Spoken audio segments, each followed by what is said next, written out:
నమస్తే, welcome to our channel. నేను సౌజన్య. Anakapalli YCP అభ్యర్థి బూడి ముత్యాల నాయుడు గారి స్వగ్రామంలో బీజేపీ అభ్యర్థి సీఎం రమేష్ పైన దాడి జరిగిన సంగతి మనందరికీ తెలిసిందే. ఇది జరిగి 3 రోజులు కావస్తోంది. సో అది కూడా పోలీసుల సమక్షంలోనే జరిగిందని కూడా అంటూ ఉన్నారు.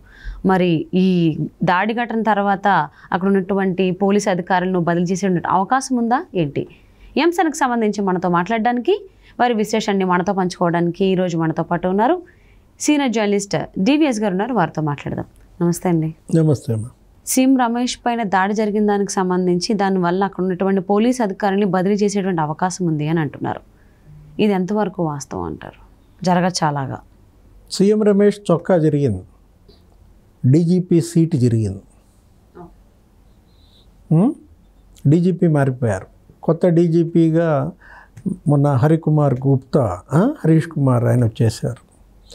అనకాపల్లిలో కరెక్ట్గా బూడి ముత్యాల నాయుడు స్వగ్రామం తారువలో సీఎం రమేష్ వెళ్ళినప్పుడు అక్కడ బూడి ముత్యాల నాయుడు బావమరిది డిప్యూటీ సీఎం పైనే ఎదురు తిరిగాడు. ముత్యాల నాయుడు కొడుకు ఇవాళ ముత్యాల నాయుడికి ఎదురు తిరిగారు. అంటే ముత్యాల నాయుడు కుటుంబంలోనే ముసలం పుట్టింది. వాళ్ళ బావమరిదే డ్రోన్లో బీజేపీ జెండా ఎగరేశాడు. డ్రోన్లో బీజేపీ జెండా ఎగరేసేసరికి ముత్యాల నాయుడు కచ్చబట్టి ఆయన ఇంటి మీద దాడి చేస్తే అతనికి మద్దతుగా సీఎం రమేష్ వెళ్ళినప్పుడు పోలీసుల సమక్షంలో రమేష్ వాహనాలు ధ్వంసం చేశారు. రమేష్ ధర్నా చేస్తే రమేష్ చొక్కా కూడా చించేసిన పరిస్థితి. అక్కడ పోలీస్ స్టేషన్లోనే ధర్నా. వీటన్నిటి పరిణామాల ఫలితమే డీజీపీ కూడా అవుట్ మనం చూసాం. ఇప్పుడు రాయలసీమలో చూశారు మంత్రి పెద్దిరెడ్డి అరాచకాలు ఏ విధంగా పోలీసులను అడ్డం పెట్టుకుని గత కొన్నేళ్లుగా అక్కడ చెలరేగిపోతున్నారు. అంగళ్ళులో మాజీ ముఖ్యమంత్రి చంద్రబాబు పైనే దాడి జరిగింది, రాళ్ల దాడి. దగ్గర వందలాది మంది 2 వర్గాలుగా అక్కడ ఉండి రాళ్ళు వేసుకున్న దీంట్లో అక్కడ మాజీ ముఖ్యమంత్రి పైనే హత్యాయత్నం కేసు పెట్టారు. ఒక 600 మంది పైన కేసులు పెడితే ఒక 300 మందిని అరెస్ట్ చేసి జైళ్ళకు పంపారు. యుద్ధం జరిగింది అంగళ్ళులో. అక్కడ ఆ యుద్ధానికి కారకుడు అక్కడ మౌన ప్రేక్షక పాత్ర వహించినటువంటి డిఐజీ అమ్మిరెడ్డి నిన్న అవుట్. వరుస పెట్టి మనం చూసుకున్నట్లయితే ఆంధ్రప్రదేశ్లో గత కొన్ని రోజులుగానే ఒక 12-13 మంది సీనియర్ ఐపీఎస్లు ఇవాళ ఒక్కొక్కళ్ళుగా వరుస పెట్టి లేచిపోతున్నారు. 9 మందిని గతంలో మనం చూసాం పోలింగ్ విధులకు దూరంగా పెట్టారు. 3 ఐఏఎస్లు, 6 ఐపీఎస్లు. తర్వాత మరొక 2 ఐపీఎస్లని పక్కన పెట్టారు, పిఎస్ఆర్ ఆంజనేయులతో సహా. ఇప్పుడు వీళ్ళంతా కూడా ఏంటి, బీజేపీ అధ్యక్షురాలు పురంధేశ్వరి ఒక లిస్టు పంపింది. 22 మంది అధికారులు ఇవాళ ఐఆర్ఎస్లుగా మారారు. జగన్ వీరభక్తుల్లాగా వ్యవహరిస్తున్నారని ఆమె 22 మందిని పెట్టినప్పుడు వరుస పెట్టి అందులో అందరూ సస్పెండ్ అవుతున్న దీంట్లో ఇంకా ఎంతమంది ఉన్నారు? ఇంకొక 10 మందో ఏమున్నారు. ఇంకా మనకి ఎన్నికలకి ఎంత సమయం ఉంది? ఇంకొక వారం రోజులు, 6 రోజులు మాత్రమే సమయం ఉంది. ఈ 6 రోజుల్లో మిగతా 10 మంది కూడా అవుటా? ఇంకా కరెక్ట్గా చూస్తే ఇంకా 4 రోజులే ఉంది కరెక్ట్గా చెప్పాలంటే. అవునా? ఇప్పుడు ఈ నామినేషన్లు ఇప్పుడు ప్రచార సమాప్తి ఉంది. ఎలక్షన్కి ఒక 2 రోజుల ముందే ప్రచారం ఆగిపోతుంది అన్నమాట.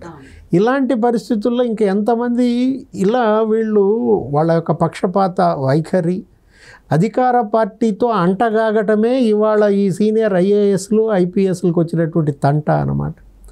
వీళ్ళ బాధ్యతలకు న్యాయం చేయకుండా వీళ్ళు ఏం చేస్తున్నారు? పొద్దున జగన్మోహన్ రెడ్డితో పాటు వీళ్ళు కూడా వెళ్ళిపోవడానికి సిద్ధంగా ఉన్నారా? జగన్మోహన్ రెడ్డి ఏంటి, ఆయన పదవి 5 ఏళ్లే ఉండేది, వీళ్ళ పదవి అది కాదు కదా. వీళ్ళు 30 ఏళ్ళు సర్వీస్ చేయాల్సిన వాళ్ళు. వీళ్ళకు ఒక కోడ్ ఆఫ్ కాండక్ట్ ఉంది, వీళ్ళకు ఒక మాన్యువల్ ఉంది. వీళ్ళు ఒక ప్రతిజ్ఞ చేసి ఇందులో ప్రవేశించిన దాంట్లో ఇవాళ ఇండియన్ సర్వీస్ ఆంధ్రప్రదేశ్లో జగన్ సర్వీస్గా మారింది అనే చెడ్డ పేరు వచ్చిందనమాట.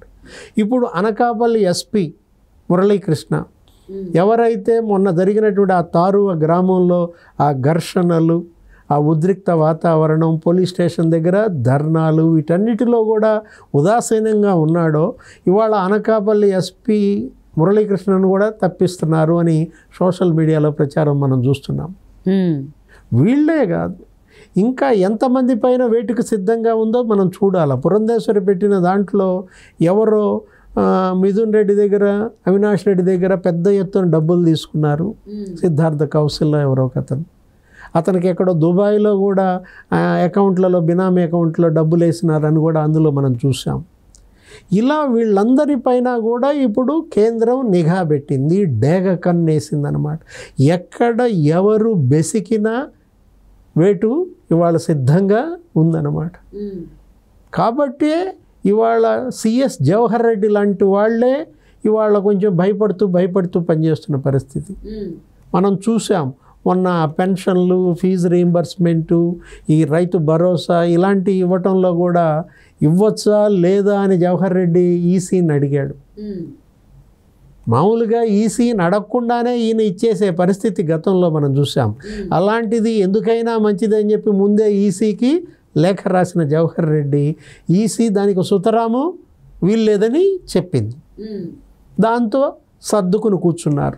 దానిపైనే ఇవాళ జగన్మోహన్ రెడ్డి నాకు ఎన్నికలు సజావుగా సాగుతాయని నమ్మకం సడలింది అంటున్నాడు. పేదలకు ఇచ్చేటటువంటి డబ్బులకు కూడా వీళ్ళు అడ్డం పడుతున్నారని చెప్పి అదేదో మళ్ళా తను సింపతి గెయినింగ్ కోసం చూస్తున్నాడు. తనని అడ్డు తప్పించుకోవటం కోసమే ఈ అధికారులను తొలగిస్తున్నారు అంటున్నాడు. అధికారులు జగన్మోహన్ రెడ్డితో అంటగాగటం వల్ల, జగన్ వీరభక్తుల్లాగా మారడం వల్ల ఇవాళ ఈ ఐఏఎస్లు, ఐపీఎస్లకి ఈ పరిస్థితి వచ్చింది. వీళ్ళు నిష్పక్షపాతంగా, వీళ్ళు పారదర్శకంగా గనక ఎన్నికల నిర్వహణకు కట్టుబడి ఉంటే ఈ పరిస్థితి వచ్చేదా?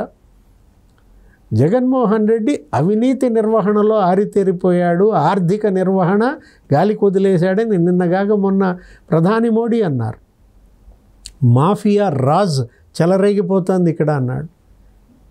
లిక్కర్ మాఫియా, అసలు ప్రభుత్వమే మద్యం సిండికేట్ నడుపుతోందని ప్రధాని విమర్శించాడంటే ఇవాళ అమిత్ షా విమర్శలు, మోడీ విమర్శలు జాతీయ స్థాయిలో ఆంధ్రప్రదేశ్లో జగన్మోహన్ రెడ్డి యొక్క అవినీతి, అరాచకాలని ఇవాళ జాతీయ మీడియా దేశం మొత్తం తెలియజేస్తోంది. మోడీ విమర్శల ద్వారా, అమిత్ షా విమర్శల ద్వారా. కాబట్టి ఐఏఎస్లు, ఐపీఎస్లు ఇవాళ ఏంటి, వాళ్ళు చేసిన ప్రమాణానికి బద్ధులై ఉండాలి. వాళ్ళకి ఇచ్చినటువంటి కోడ్ ఆఫ్ కాండక్ట్కి నిబద్ధతతో ఉండాలి. అలా కాకుండా జగన్మోహన్ రెడ్డితో పాటు మేము కూడా పోతామంటే రాచపీనుగా ఒకటే పోదంట, దాంతోపాటు ఒక 4-5 తీసుకుని పోతుందంటారు. జగన్మోహన్ రెడ్డి కూడా ఇవాళ అధికారం నుంచి వైదొలుగుతూ, ఓటమి పాలవుతూ తనతో పాటు అధికారులను కూడా ఎంటబెట్టుకుపోయేటట్టున్నాడు. సో మరి సీఎం రమేష్ గారి పైన జరిగినటువంటి దాడి వల్ల డీజీపీ చేంజ్ అవుతున్నారన్నారు. మరి ఆ డీజీపీ వెనకాల ఇంకెంతమంది డీజీపీలు, ఎస్పీలు, అంటే ఇంకెంతమంది పోలీస్ అధికారులు బదిలీ అవుతారో, ఎవరెవరి పైన ఈ ఎలక్షన్ కమిషన్ వేటు వేస్తుందో చూద్దామండి. Thank you so much TVS గారు. నమస్తే.